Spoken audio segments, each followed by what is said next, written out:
Hey guys, this is Rabbi Shais Taub from the Soul Words organization, and I had an interview with him where I asked him to get us started with Kabbalah. New to Kabbalah, don't know where to start, and he got us started with the concept of Kabbalistic worlds. Here it is. Let's talk about Eilamais. The worlds. The concept of Eilamais. What is an Eilam? What are Eilamais? Yeah, worlds. Yeah, because you translate it as world. Yeah, world. Exactly. What are worlds? Yeah. What does it mean, worlds? Oh, that's what. Yeah. Planets. Yeah, Not exactly. planets. Are we going? Is this real? Yeah, we're going. We're on. Oh, we're on. Yeah, we're on. Okay. I didn't Recording. realize that. All right. So yeah. All right. So we're on. Yeah. You say the word worlds, and people imagine planets. And if you tell them, no, I don't mean a planet. It's much bigger than that. Oh, the Milky Way. So they're imagining outer space. Right. So can we talk about worlds? It's not worlds. First of all, just the fact that we have a plural word, worlds. Right. What are the worlds? Okay, so what's a world? What are worlds? Let's take it for a whirl. Okay. The word world in the holy tongue is olam. That's in my accent. Some people might say olam. Etymologically, it comes from the root three letters ayin lamed mem, which is concealment. So a world, what we translate as world, some people might be familiar with the word, like when they make a blessing and they bless God, blessed are you, Lord our God, King of the universe, King of the world, Melech ha'olam, that word, olam, world. So they might be familiar with it in that context. A world is actually a concealment. And worlds are therefore layers or levels of compounded concealment. So first of all, let's talk about concealing what, from what, and then let's talk about the idea of compounding concealment. Okay, so first of all, concealing what, from what? Concealing creator. From what? Creation. So a world is actually that which conceals creator from creation. Because the reality is, when we say Shema Yisrael Hashem Elokeinu Hashem Echad, God is one, doesn't just mean monotheism. That's a no-brainer. Obviously, that's the second commandment. You should have no other gods. But Hashem is one means oneness, totality. So there can't really be any duality between creator and creation. It is the function of a world to create an experience within which we feel that there is a difference between creator and creation. So if I were to say, we live in a world, what I really am saying is we live within a context that makes us feel like the stuff around us is separate from that which creates it. How are we doing so far? So the point is that we're one with Creator. Everything's one with creator. And when we say we live in a world, Yes. it means that we live in a surrounding where that feels like it's not. Like it's not one with creator. And specifically that creation feels separate from creator. In other words, before God created, we didn't have this problem. Oneness was apparent. There was only God. Once he creates, once he is Beriyah Eilamais, he creates worlds, that's when we start to have this apparent duality, which obviously cannot be. There cannot be a duality. So we live within the system that creates the appearance of duality, and more than duality, multiplicity. In other words, you might describe it as oneness and manyness. So the reality is oneness. The appearance is multiplicity, manyness, a lot of different things. You walk around, you see this, you see that, you see people, cars and trees. Looks like there's a lot of different stuff. Not just different stuff. There are other ways of slicing things apart, slicing up reality and seeing multiplicity. Past, present, future. Right. Forward, backward, up, down. Right. Right. So all of that's a function of a being in an olam, in a world, in a concealment. I said before, though, we're going to talk about the fact that there are worlds, plural, Right. and that they have a compounding effect. These different worlds, they work together. It's not like they're just all different worlds. I mean, they are different and distinct, but they are working in cooperation. Think about it in terms of, like, let's say you have a window, and then you put up a curtain. The curtain's translucent, so it only lets in a certain amount of light. But you can see light. Like if you put up this curtain, you don't see direct sunlight, but the room won't be dark because Right. curtain's translucent. Now imagine you put 2 layers of translucent curtains on the window. And now imagine not only are there 2 layers, but the second layer is a little thicker, a little denser than the first one. And then you put a 3rd layer and then a 4th layer until finally it's as if the sun isn't shining at all. Now the sun is still shining, Right. but inside the room it's almost as if it's completely dark. Maybe you'll get the faintest glimmer that it's not night out. So the world we live in, which we call Olam HaAsiya, which literally means the world of action. We can talk about that later, why it's called the world of action. That's like the effect of all the layers of translucent curtains that are compounding the concealment until there's barely a glimmer.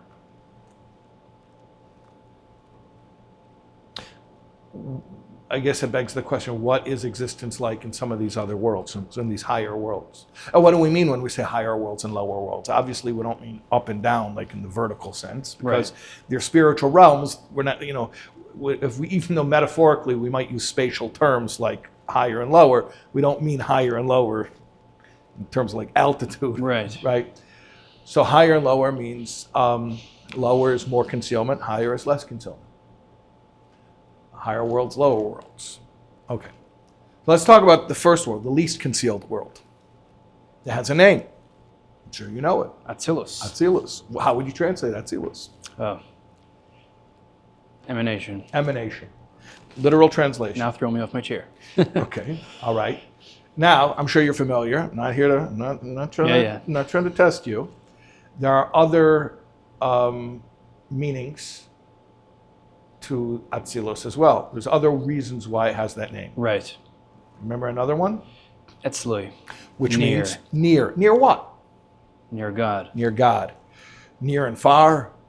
So God is in one place, and then everything else is in another place, so you can get closer or further. It does sound like that a bit from the metaphor you were speaking about before with the sun and the curtains. Right, these are spatial metaphors, but they're metaphors, and we have to understand that.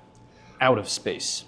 What are you saying? We need to understand them without the confines of space and time. We have to understand that we're not plotting these things as locales, that like this is happening in this place or that place. We're describing states. The Rambam speaks about this, Maimonides, that when you say that one angel is higher or is greater than another, doesn't mean he's physically bigger or he's heavier or he's larger. It means he has more understanding of godliness. So near and far, yeah. So near means at the very, very, very beginning stage of concealment, where there's barely a concealment. Atzilus is called an emanation because it's like, when a ray of light shines from a light source, you can always trace the ray of light to the light source. If you can't trace it, you won't see the ray of light. That's just how photons work. You can't take a beam of light and move it into another room. That's not like a physical object where they can make a widget at a factory in China and then you can move it to another continent. It's not a problem. It doesn't have to be in its source. But light always has to be Dovuk Lama'ar. It's always connected to its source. So if you see the ray of light, where there's smoke, there's fire. This is even more so. If there's a ray of light, there is a light source. Uninterrupted, you'll be able to trace it. It may be concealed, but it's there. So in Atzilus, it's a world of emanation. You could just trace it. Like any of these created beings, you just automatically trace them to their source. It's obvious that they're barely creations. They're really just expressions of the Creator. And as such, they don't really have real separate selfhood. And they know it. And they know it. Their consciousness, I mean, who are they? The entities of Atzilus. They're souls and angels, spiritual entities. And what's the manner of their consciousness? Basically, God consciousness.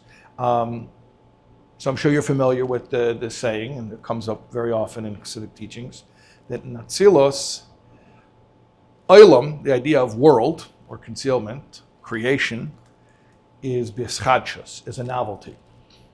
And Elokus, godliness, is b'pshitus, is taken as a given.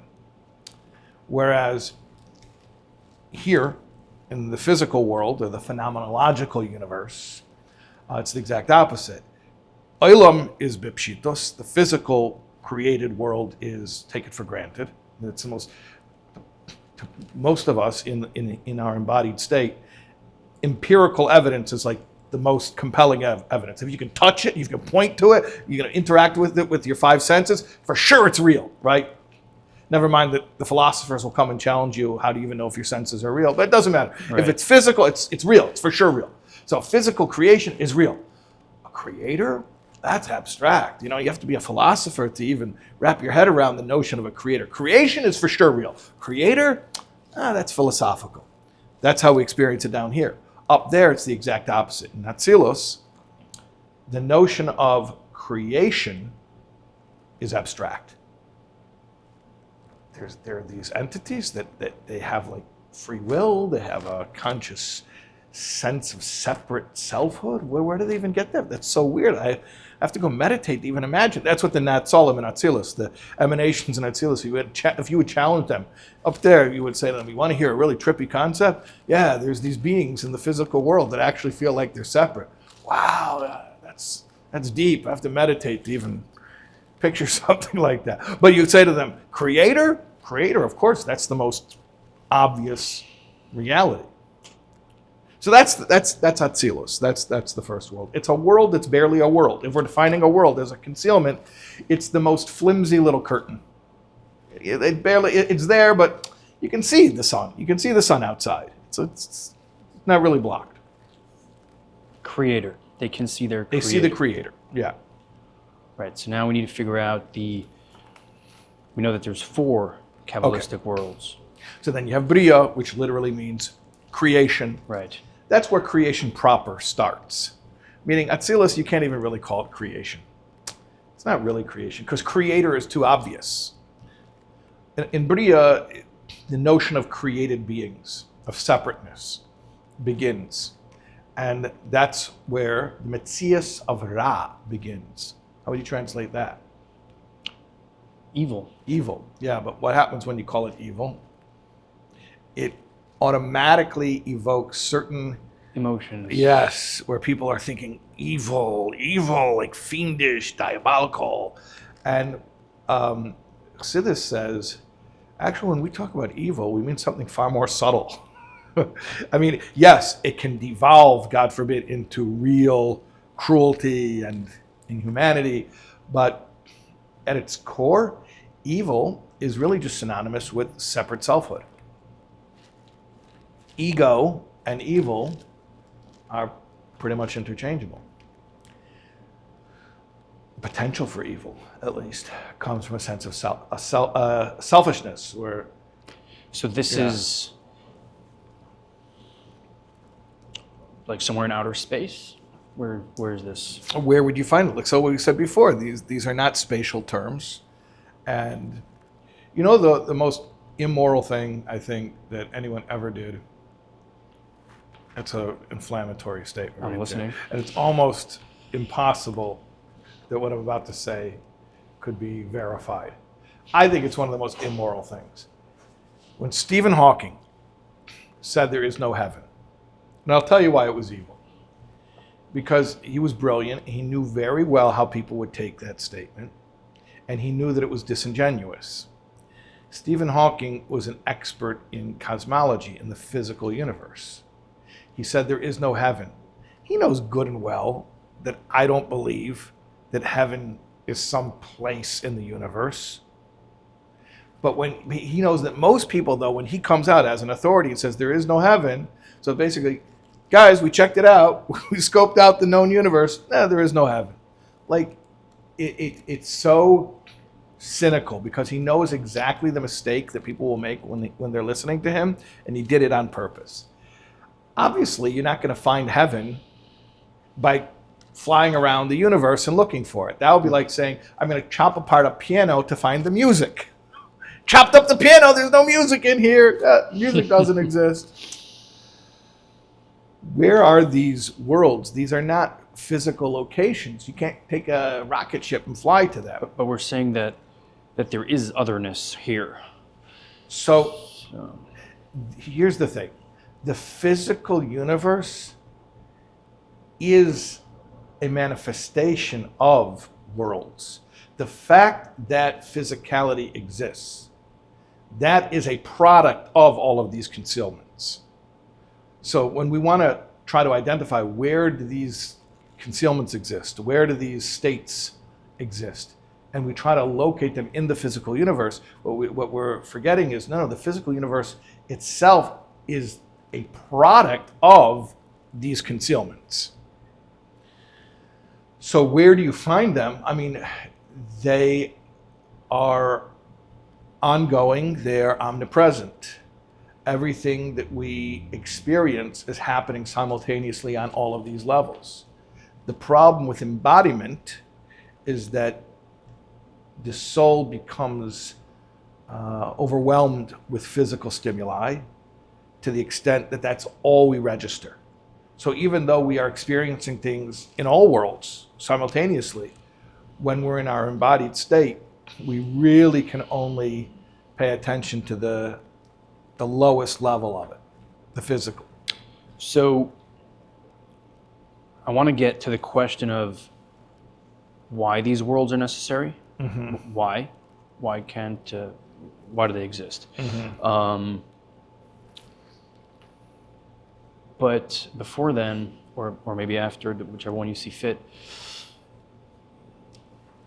for the average person, how would this play out in his day-to-day life? Does he experience that? Does he affect these heavenly realms, spiritual places? For example, if a person gives charity, what has he done? Right.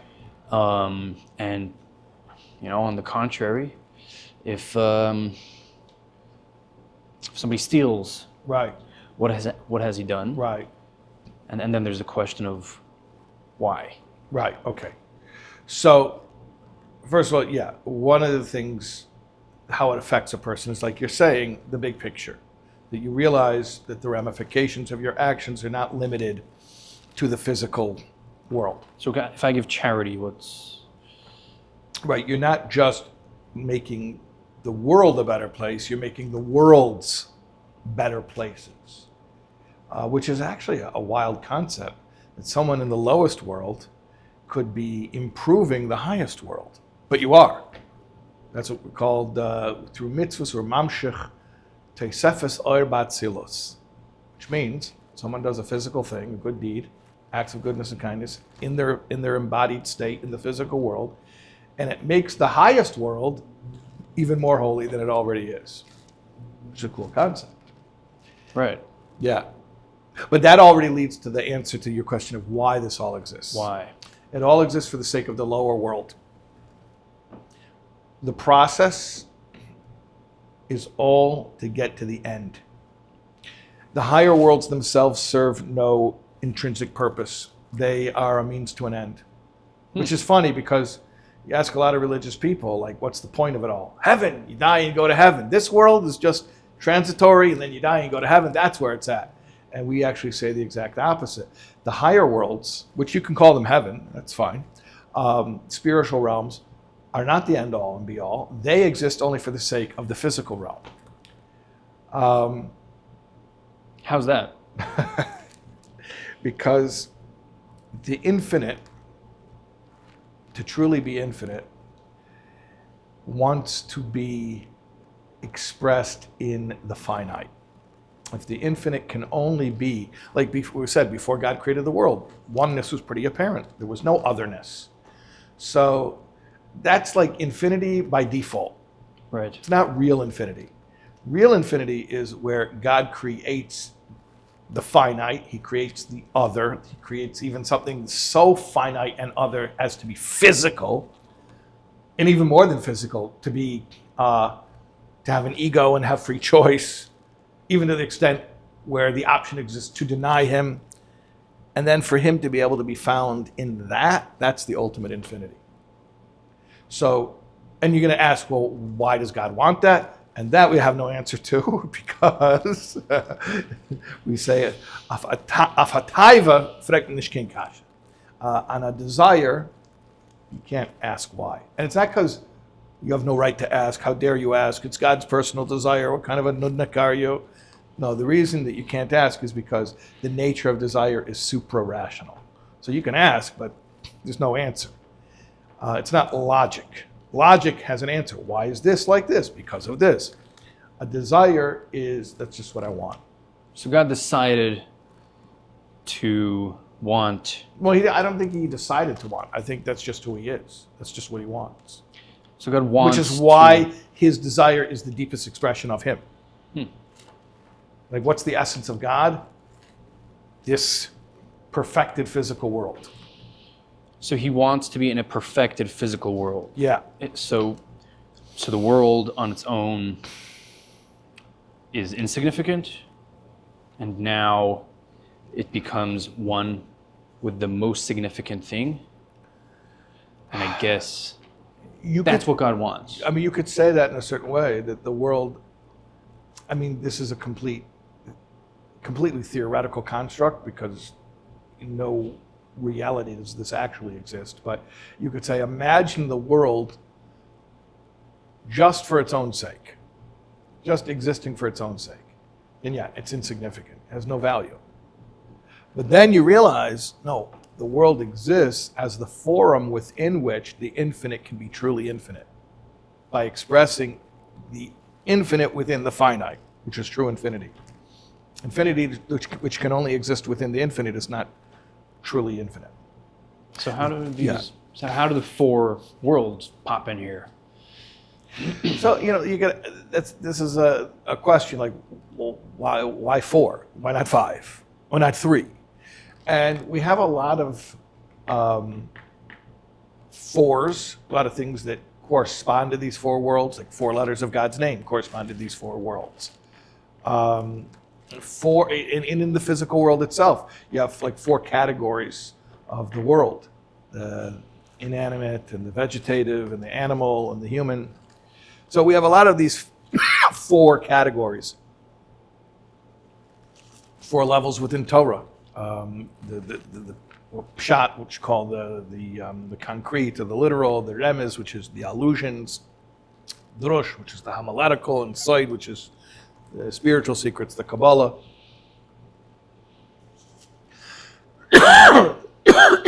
But ultimately, you could say, why four? Why not five? Why not three? Right. And this is also divine fiat. This is just because. All right. So here's how I think of it. So there's this. God wants to create this world. And God is infinite. And this world, the way it's envisioned, is to be physical, not infinite. In no way relatable to the infinite, and that's the novelty about this whole desire. The ultimate type of finitude. Right. And in order for this to play out, you need to have twofold. You need to have, so to speak, a place where God's vision happens for there to be a separate world. Yeah. And that vision envisions a separate world. Yeah. As a separate world. Now, in God, so to speak, in the ultimate state, that can't be, because God is purely infinite. And the second you're envisioning a physical world, that envisionment isn't infinite. Right. So we need to have a state where within God, there is a semi-godly, semi-worldly place where we think about a world and that's why I think some people call it blueprint. It's like the place where we plan the world before it comes into creation.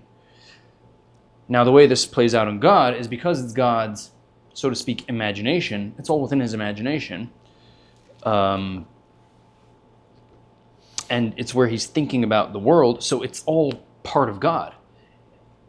And because the world exists within that imagination, therefore the world, even as it is separate, it really is just part of that imagination within God, which is one with God. Right.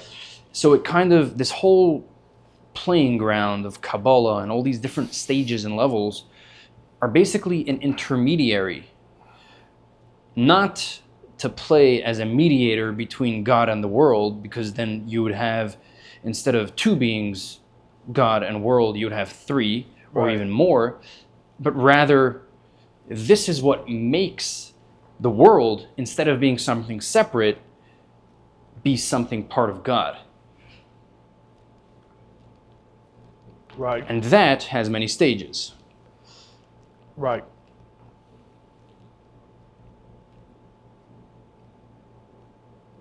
So what are you saying? That it's all taking place within God? Yeah. Right.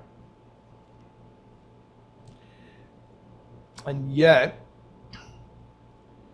the lowest level appears as if it is outside of God, Yes. to the extent that we even speak about it that way Kabbalistically. That's the end of part 1 of this interview. And if you want to learn more about the Sefirot, the 10 Sephiros which inhabit these spiritual realms of Kabbalah, make sure to watch the next video, which is going to be all about the Sefirot. And don't forget to like and subscribe and stay tuned to everything coming up on this channel.